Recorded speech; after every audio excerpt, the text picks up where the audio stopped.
here. We have not mentioned the Big East tournament champion, Marquette. So I don't know, Rob, if you wanted to, I know you're focused on UConn, but 78-61, a lot of people sort of circled Vermont. They said this is the most likely upset here in terms of 15-2. Some people said historically in terms of the metrics, but it just really wasn't that much of a game, 78-61. Any statement made here by Marquette, Rob? Only in the sense that, Cam Jones went off, and when Cam Jones goes off, I think it kind of changes what they are. He scored 18 straight points in the second half. Where's he from, John? Yeah, Tigers could use him tonight, huh? T.O. knows what's up. Bartlett's definitely in the building. Yeah, the only other thing to keep an eye on coming out of this game is Tyler Kolek injured his right thumb.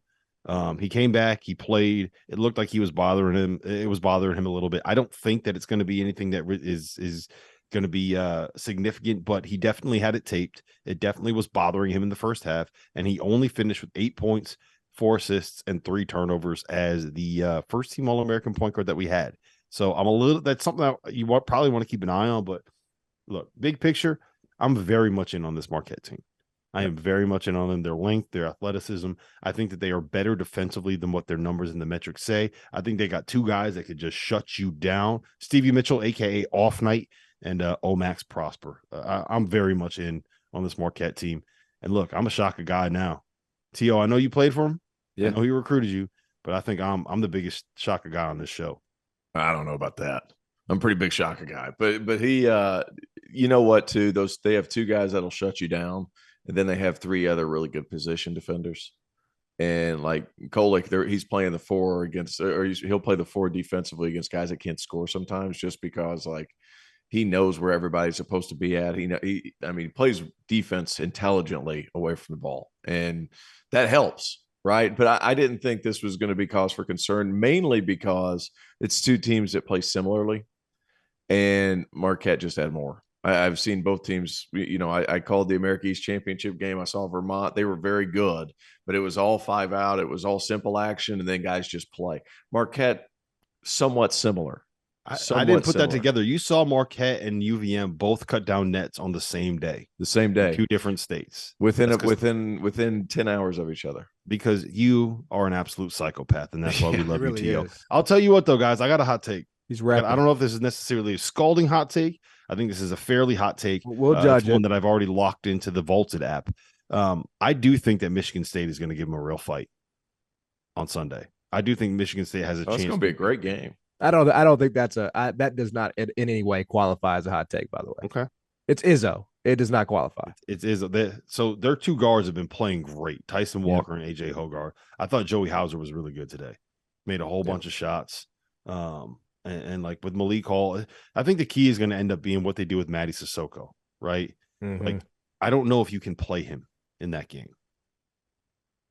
Can you? Because Marquette's going to try to play 5 around the perimeter.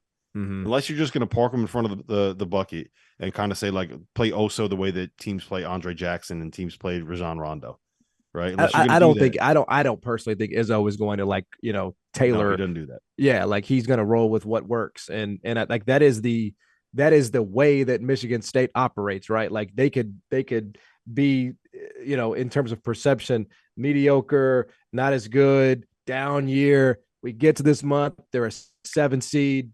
Boom, they're in the Elite 8, and like nobody is surprised, and that's where I'm at with them. Like that's just where I'm at, like perpetually. That's where I'm at with Michigan State. It just won't surprise me. Comes down to Joey Hauser too. Mm-hmm. Like, how's Joey going to play against Omax Prosper? That's the matchup to watch, because both sets of guards are going to be good. I think Joey Hauser and Omax Prosper, those are the difference makers, and then also that 5 spot. How is Oso Ighodaro going to be able to hold up whenever he has to go against those dudes that are just crashing the boards like crazy at Michigan State? Like those are the 2 things that I'm really looking at. It's going to be a heck of a game. I'm not sure that qualifies as a hot take, Rob, because I feel like both teams are really good. He was trying to sound like Galaxy Brain, like, Michigan State might, pull it off there. It's Izzo. Like, impress me with Fairleigh Dickinson can get to the Elite 8. That would impress me. Right.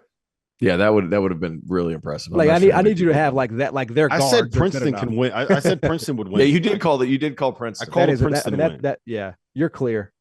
Okay, you're clear. That's all I need. I just need the only thing I need in my life is approval from John Martin.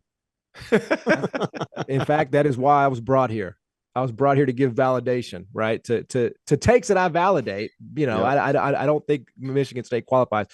Today's episode is brought to you by Underdog Fantasy, the easiest place to play college basketball pick'em, where you can get a little extra sweat during March Madness and win real cash prizes simply by picking player stats in this weekend's games. In pick'em, all you do is predict whether a player will go higher or lower on Underdog's projected totals, whether that's points, rebounds, whatever. For example, if you're like me and you think Zach Edey is going to go nuts in this tournament, pick higher on his points projection, add up to 4 more picks, and if you hit them all, you can win 20 times your money on a single game.